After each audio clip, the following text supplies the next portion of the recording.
muy malo. Roto el paso de vestuario. La interpretación siempre negativa. Siempre negativa. Nunca positiva.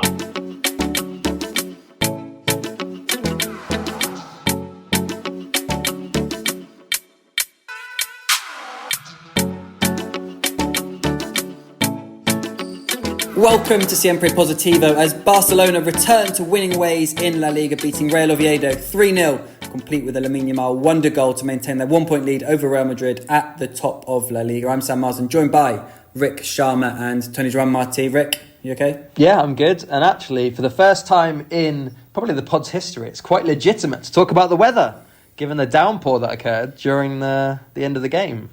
Yeah. Well, I guess we'll come on to it. I'll just introduce Tony first. Tony, ¿qué tal? Good morning, everybody. Yes, always it's worth to talk about the weather. Yes, no, everything fine. Good weekend. My girlfriend Vane was in Sevilla, so I was relaxed weekend.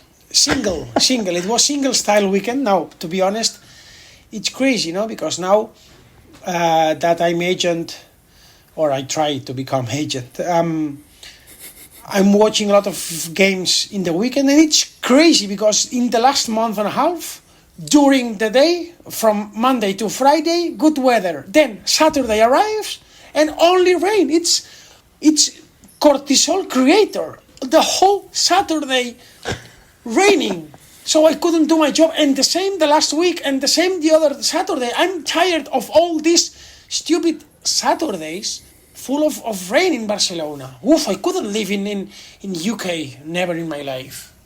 Yeah. I think that's a slight exaggeration. I think, I agree that Saturdays have probably been bad, but I don't think the weeks have been especially nice either. Maybe there's been the odd nice day in the week, but it's been pretty dour but the not whole raining of January. as much as Saturdays. And Saturdays is when I need the most that it's not raining. It's incredible, my bad luck. I think Saturday is just when you notice the most because you're out going to the games. Maybe you don't notice so much in the week. There's been some pretty bad days in the week. Maybe. But I remember some Fridays with decent weather, or today, for example. Look today. Yeah, lovely. Right, lovely today. En fin. Well, the worst of it came on Sunday at Barcelona. What had started yesterday was a nice day. Sunday was a nice day in Barcelona. I was thinking blue skies. Finally, it felt a little bit like maybe spring was around the corner. Things were changing on the way to Camp Nou for the game. Kick-off. There wasn't a cloud in the sky. And by full time, Rik was filming buckets being filled up with icy, sleety water. I'm sure everyone saw how the last 10 minutes of the game played out. It was really hard to follow the last few minutes of the game, wasn't it, Rik? Yeah, it was crazy. I mean, I also, like you, looked out the window and thought, nice sunny day today. And the last thing I did before I left my house was take my umbrella out of my bag and leave it at home. Because I'd taken it to San Sebastian. It's been in my bag since then. I didn't actually need it very much in San Sebastian. But yeah, I took it out and then watched the game. And at half-time of the game, Barca sent a message on their sort of media telegram channel. Top and it said, decision. It said there's rain coming in the second half. If you're sitting in rows 1 and 2, which I was, you can move to rows 3 or 4 if you find an empty seat. And I didn't move. I stayed put because when the rain started, it was very, very light. And I was like, this is fine. Other people went scurrying and I was like, I'll just sit here. And then it just grew and grew and grew. And I was like, okay, it's time to move. And luckily, just after I moved, it went absolutely berserk. It's one of the heaviest downpours I've seen since I moved to Spain. Yeah, torrential, icy, sleety rain and thunder and lightning, wasn't it? Yeah, well, I was saying if this was in the World Cup, this match, then it would have been delayed. The last 10 minutes would have taken place like 2 hours later after the storm passed because of all the precautions they take there. Is that all the regulations are in the United States? It's not any... Because they always say an electrical storm is basically just a storm with lightning. Yeah, I mean, I can't remember the specifics now. If you'd asked me about this during the Club World Cup or when I went into the Copa America in 2016, I would be hot on it. But as soon as I've left the States, I just forget all these sort of little details you need to know at the time. Yeah, I guess we'll give Barca the benefit of the doubt, given the fact that the stadium is still being redeveloped, etc., and a lot of there's no roof or anything, but left a little bit to be desired, didn't it, in terms of the safety. The press area was quickly flooding with all the plugs and stuff, water running, maybe not quite like that famous one at Old Trafford when it was running off the roof like an absolute sort of waterfall. But there are a few mini waterfalls in the press area, and obviously the rest of the areas weren't covered or were flooding quickly. So we'll give them the benefit of the doubt because the work is still ongoing, and I think Joan Laporta said, it's good. I don't think he said it was good that it's happened, but it's like it gives us the chance to fix things on the go. He said the stadium's been baptised now with all the water coming down on it. But there was a funny moment where I'd moved to the third row and was sitting there watching sort of the last 10 minutes unfold with all the rain. You could hardly see the pitch, to be honest, at some parts of the pitch with the amount of rain there was. And I looked to my right and I saw this guy next to me. His bag was on the floor, and coming down from the fourth row behind was like a lot of water. I said, "Oh, mate, your bag's getting soaked with water." And then I turned around and realised mine was too, behind me. Luckily, it wasn't too bad. But I was just like, I told him, "Oh, look out for that." And then suddenly realised the exact same thing was happening to mine. Yeah, it was a wild ending to the game with that weather. Luckily, the game was already wrapped up by then, because after a drab first half, as Hansi Flick would later admit, there were 3 goals in the second half. Barca taking the lead in the 52nd minute after good pressing helped set up Dani Olmo for his 3rd goal of January since returning from that dislocated shoulder. Raphinha added the 2nd shortly after, his 8th goal in 13 games, within a scandalous chip after Oviedo made a mistake in defence to double Barca's advantage. And the 3rd was a work of art from Lamine Yamal, according to Laporta's words, an acrobatic effort from just inside the area, which saw the Oviedo coach dub Lamine a player from another galaxy. Rick, probably, I don't know if we're too negative or too positive, but, because Barca have won 3-0 at home, job done. They've gone back above Real Madrid, who beat Villarreal on the Saturday. 1 point still between them now after Barca lost to Real Sociedad last weekend. It seems a lot of time we sort of downplay Barca performances when they're winning games, but even Flick this time said this wasn't a good performance, sort of alluding to the calendar, didn't he? Saying, what you don't see is, all the travel, getting back late at night, etc. It's normal that sometimes maybe players have dips, but I can assure you they're giving their best. Yeah, it was a very bad first half performance. It was one of the worst of the season, in fact. They could hardly pass the ball in a straight line. Lots of the players were just giving the ball away again and again and again. Really poor. But I do buy, to some extent, Flick's excuse. They did play in Prague, and obviously they didn't have much time after a late flight back and so on. And maybe mentally, you're playing the bottom team of the table, Oviedo. You probably go into this game thinking, let's just get through this game with an easy win, and then we'll play the Champions League game where we can lock top 8, and then you move on from there. So I do think that maybe there was, not that the Copenhagen game was particularly enticing, but I mean, they saw this game coming in the calendar and would all have thought, regardless of what they were told by the staff or Flick or whatever, that this was just a guaranteed win. Tony, thoughts on Barcelona's performance and victory against Real Oviedo? And Oviedo's side, like Rick says, bottom of the league without a win since September in La Liga. I went to the TV yesterday. I have left most of the TV shows since I'm not a journalist anymore, but sometimes I still go. And to be honest, I think I was too hard yesterday against the team. Now I see it different. For me, I still think the same in terms of analysis of the game. The first half, for me, was top 3 worst first half of Hansi Flick's period in Barca. That high. Top 3 of worst first half. And when I say worst first half, it's not because you were 0-0. And not only this, because there have been some first halves where you have been losing or conceding 3 goals. I would have even said that these halves were better than what we saw yesterday. The team not running, not pressing, not doing nothing. People walking in the midfield, Olmo walking. Lamine, it seemed that he had hangover. Frankie, the same. Gerard Martin, disaster. Lewandowski, I still don't know if he played. Horrible. Kind of lack of attitude, very big. Then the second half, of course, people say, no, second half they were much better. It's not that they were better. They still played shit. But at least they ran and they pressed. That's the minimum that you can demand to a professional. That's the minimum. And when you play against Oviedo, only with running a little bit more, of course you're going to win. But today, and knowing that players are not robots, and knowing all the games that there are, and knowing that this game was kind of Champions sandwich game between Slavia Prague and Copenhagen game, you have to understand that sometimes mentally it's not possible to be 1000% at the most important game. Well, not the most important game because you needed to win because Madrid was on the top, to be honest. But it's true that you want to make top 8. The Champions is the big illusion of the members, of the fans, of the players. So, you have to win. So people have on their mind the game against Copenhagen. It's also true that sometimes it's difficult to get motivated against low teams. So I want to understand it a little bit more. That's why I'm saying it was a little bit hard. But in terms of cold analysis of the game, very, very, very disappointing and top 3 worst first half of Barca for me, of Hansi Flick. Yeah, a few changes made to the starting lineup, Rick. Fullback positions, Eric Garcia shifted out to right back to allow Koundé to drop to the bench. João Cancelo coming in for his first start at Spotify Camp Nou as a Barca player since his signing. How did he do? Yeah, it was okay. Within the context of how badly the team played as a whole, he was one of the slightly better performers. But, nothing really to add. A couple of nice surges forward down the left. I think he is gonna add to the team in attack, and that's what he's really there for. Defensively, 1 or 2 lapses, nothing absolutely major. But I think there were probably not major, but I think he was pretty much out of position 5 or 6 times defensively, or lazy 5 or 6 times. With the ball, he was quite good. He looked quicker and sharper than I thought he would do after sort of such little football over the last few months. He was sort of breezing past a couple of players, wasn't he, when he got the ball in the first half a couple of times. And in the first half, he was probably involved in Barca's best moments going forward down the left. But no, you could see there was one time he came over to the right and just wasn't in a rush to get back when players were going past him too easily.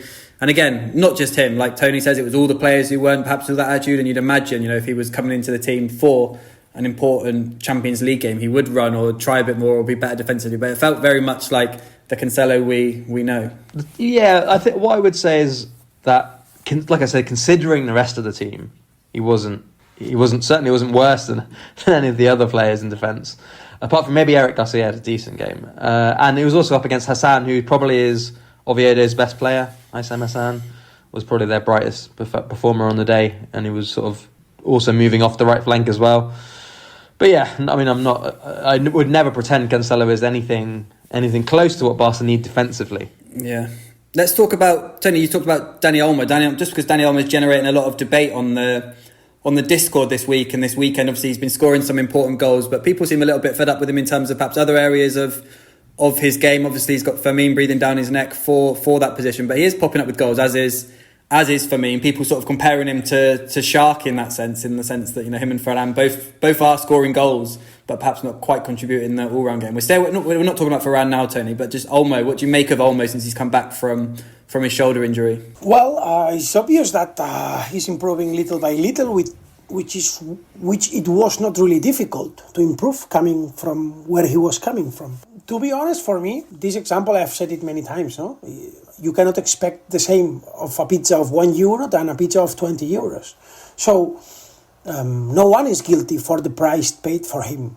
But it's obvious that if you have costed 70 million euros, you have to perform better and more than someone who costed less. That's why we made this investment, because you want to buy something that will bring you more. Otherwise, no one would spend 70 if they can play Toni Fernandez, for example. So, for me, Dani Olmo is acting like a good complement, like a good tool that you can bring in the second half. Right now, I would say that Dani Olmo is a very interesting substitute for Barca. With his magic, he can change some games, and even if he's a midfielder, for me he's not working hard as a midfielder, but in the box, it's true that he has star aura, scoring goals. So for me, he's a very good substitute when you need someone to bring more in attack. But my question is, 70 millions only for someone who can change the game coming from the bench? No. So for me, still far from being enough, his performance. He needs to be much better. Yes, he's improving. But he has to be someone who is able to decide some games. When I say some games, I mean important games. So you ask me about Olmo I'm happy he's improving, yes. Is he still far from what he should be? For me, also yes. Yeah, Rick, it's difficult to disagree with that, isn't it? Especially when Barca's financial position to have spent that money on Olmo. But is he a starter for you? Is he a bench player for you? Where do you see him at this moment in time? No, I don't change my opinion from what I've been saying, which is no, he's not a starter for me. It would be in the 10, Fermin. Not that Fermin, I mean, he was obviously very good against Slavia Prague, but not that Fermin is showing every single time he plays that he should also be a starter. I think, as I said on a recent pod, Barca have got quite a lot of players that seem all better as bench players or sometime rotation players rather than as clear starters in their position. Olmo's numbers are not too bad. The big number that's bad really is his number of minutes that he's able to play. That's the big problem. Last season he scored 10 goals in 25 La Liga games but could only play 1,200 minutes. It looks like he's on course this season for more minutes, if not more goals per minute. He's got 6 goals in 1,000 minutes. So it looks like he will overtake, barring any sort of injury in the next few weeks, it looks like he'll overtake his minutes played last season, even if he's a little bit behind on the goal front. But yeah, last few weeks he's scored a couple of decent goals. The thing with Olmo that you get is good goals. When Olmo scores, it usually looks good, like shots from long distance or that kind of thing. But yeah, just still not fully convinced, and I just don't know if I'll ever be. Yeah, just before you hear with the ratings, a curiosity, I don't know if... Well, I know Rick's got some theories, but not some answers. Tony, I don't know if you spoke about this on the television last night, about why we didn't see Marcus Rashford yesterday, whether he was carrying something, whether he was late for a team meeting or whatnot. If anyone knows, no one got the chance to ask Flick, because they wanted to ask about Cancelo 7 times and Marc Casado, etc., whether there was a reason Marcus Rashford didn't get any minutes, whether they're saving him for Copenhagen or whatnot. Any idea or any theories? Good point, Sam. Good point. I think it's interesting, no? To be honest, I'm not that connected last month, so I didn't ask. But now that you say this, I will try to ask, because maybe it can be some pain, but knowing Marcus Rashford, it could be also something of he was late. But I also don't think it could be this, no? Because normally when it's this, he appears on the second half. And yesterday he didn't even play, no? Yeah. But like Rick said, if he was not going to play anyway, if he was going to be on the bench anyway, you can't penalise someone by not putting them on the bench. You have to penalise them in another way if they are late. But this is speculation, of course. Maybe it's not fair to Marcus. What I can say is I was down pitch side before the game and he was warming up with the substitutes before the game, and I would say he looked fine. I wasn't paying a lot of attention. If I'd have known he wouldn't have come on, maybe I'd have watched a little bit more to think, as if he's slightly sort of gingerly hopping around. He seemed fine with the rest of the substitutes, and he did warm up at half-time when Barca sent all the substitutes to warm up. And I could be incorrect here, because obviously I'm watching the game, but at every point I looked in the second half, I saw different people who were on the bench warming up, and not once did I see Rashford going through any sort of warm-up on the touchline in the second half. No sé. Yeah. Good homework for us to try to do for the next chapter. I will ask, but knowing his character, speaking with those that they say that they know his character, I wouldn't be surprised, because it's not the first time that in that case, it wouldn't be the first time that he was late. And that could be a reason. Also, it could be that he had pain, because he didn't... did he play in Prague? Because I don't remember. He appeared on the second half? Yeah. In the second half. He got an assist for Lewandowski. Yeah, true. Yeah, could be that he was late. I will try to ask because...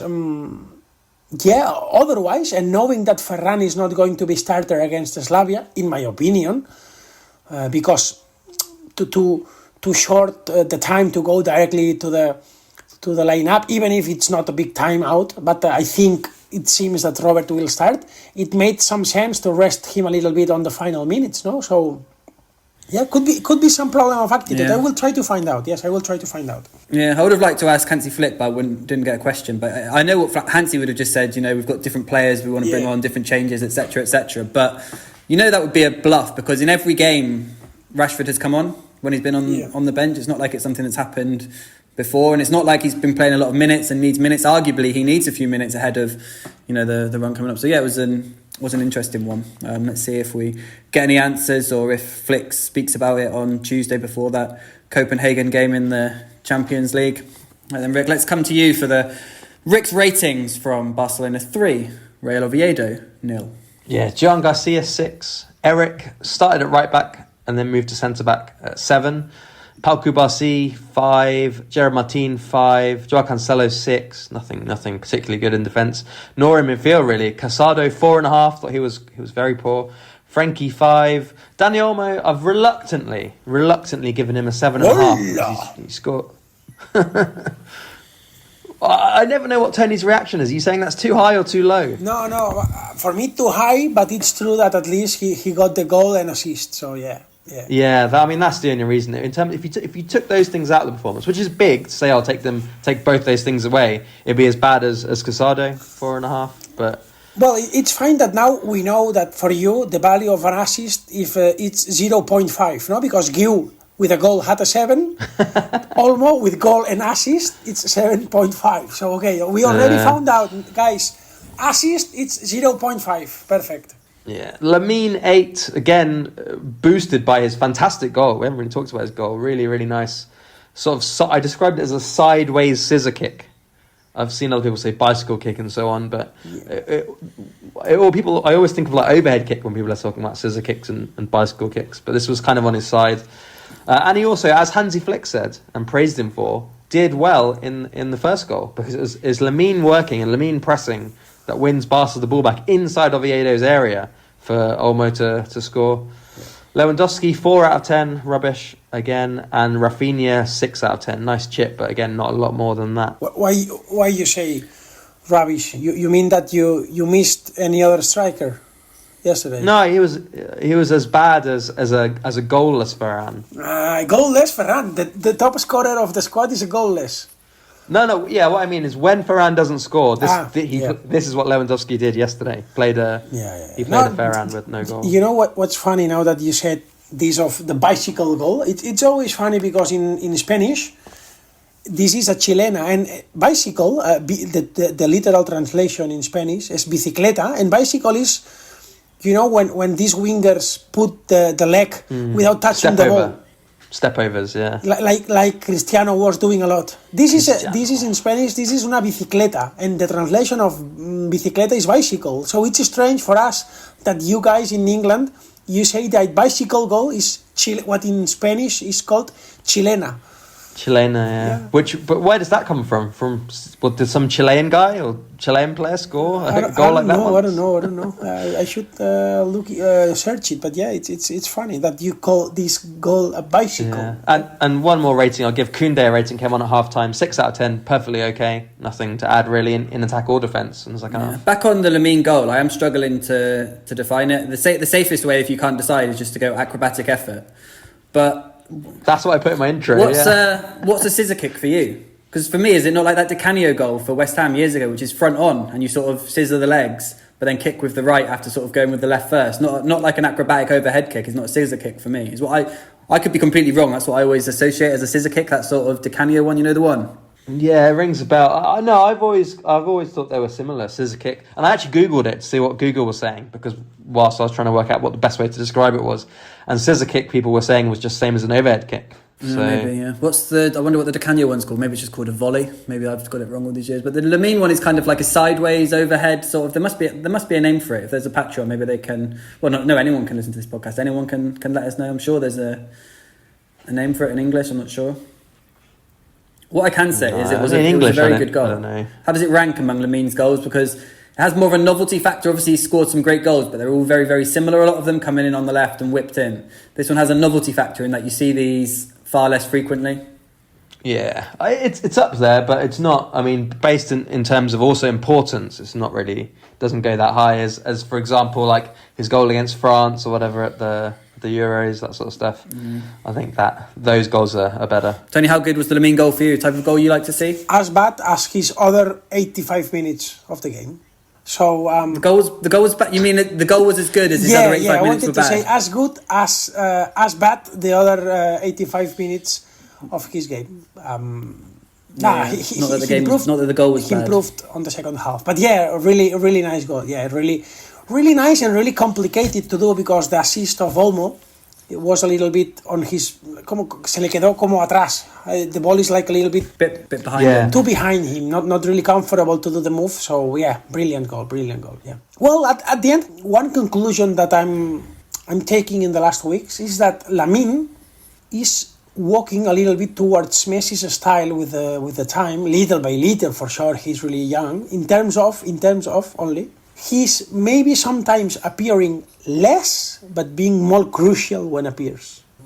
Selecting his hits, his knocks a little bit more. I wonder if that's to do with the way he's been playing since his sort of injury problem, where maybe the more actions he does doesn't help him, whereas choosing his moments is better for him.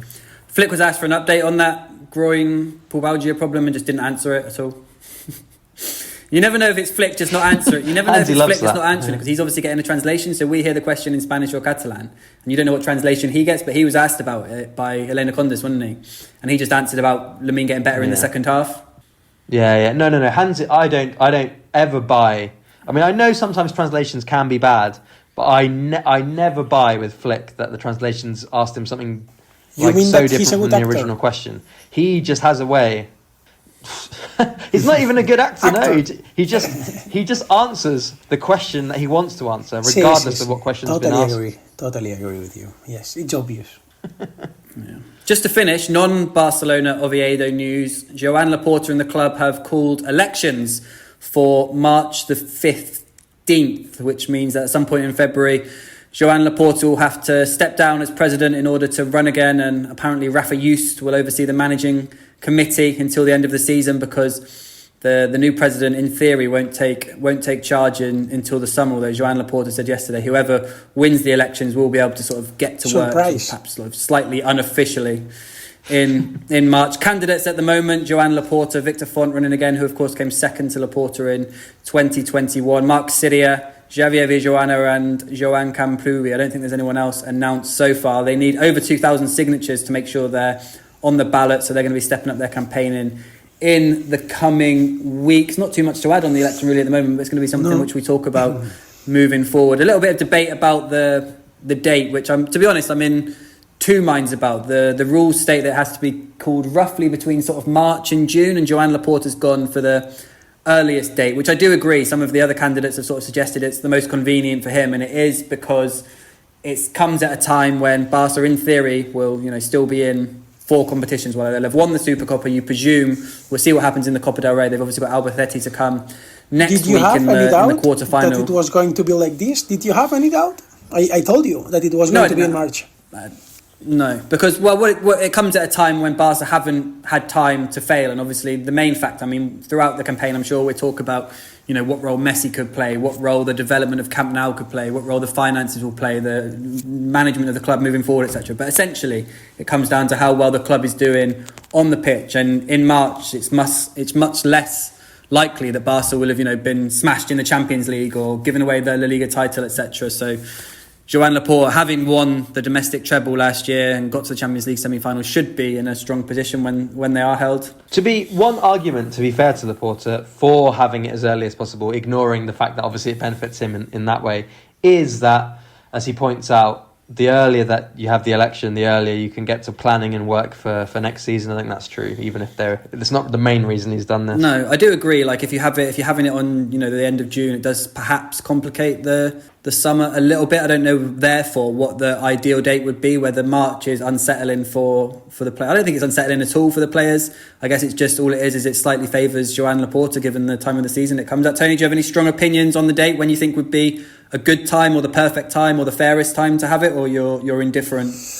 No, it's true that every date has like kind of the bad part, no? But I knew that it was going to be like this because I know Laporta, and he doesn't want to be in the risk that you lose it all because, for example, if you don't make top 8, you have a drama against, I don't know, Sporting. Well, no, Sporting maybe is top 8 against, I don't know, against Marsella or Benfica or whoever it is, and then you can have problems in the election. So, Mourinho, I knew that it was going to be like this. So, well, for me, no. I mean, I guess there is a scenario, a far-fetched scenario, which I don't think any of us will happen, where Barca don't make the top 8 in the Champions League and therefore have the knockout round in February before the election and lose. I'm presuming Barca will beat Copenhagen and make the top 8, so they won't be in the knockout round. And I also presume if they don't make the top 8, they would win a knockout round tie against whoever it is. But there is a scenario where it could become complicated that way. But I don't see it. Just finally then, just to wrap up, I think we're all in agreement that Joan Laporta is a strong favourite. It's hard to see too much movement from the others against him. I don't know, Tony, if you could see any scenario where some of the candidates join up and are able to compete with Laporta. No. Nada. Next question. Wasting this question. Wasting time, disgrace. Does that mean no game? There's no game. Does that mean we don't have to do any election stuff between now and the election? Well, we can do it, but right now there's no game. Laporta will win. Yeah, he's in a People can ask in the Q&A later this week if they want to Yes. ask about stuff. They can ask, and then we have to talk about it. But Yeah. I agree with Tony. Joan is in a very strong position. So we've got time for today. We'll be back this week. We've got a Q&A to come on Patreon, plus reaction to Barcelona's Champions League game against Copenhagen and the consequences of that game, whether it means Barcelona directly to the last 16, whether Tony has to buy a lunch, etc., or whatnot, or whether Barca are in a knockout tie against someone. We'll have a very clear picture of how the Champions League knockout rounds will be shaping up, regardless of where Barca finish. So that will be interesting to theorise. In the meantime, stay positive.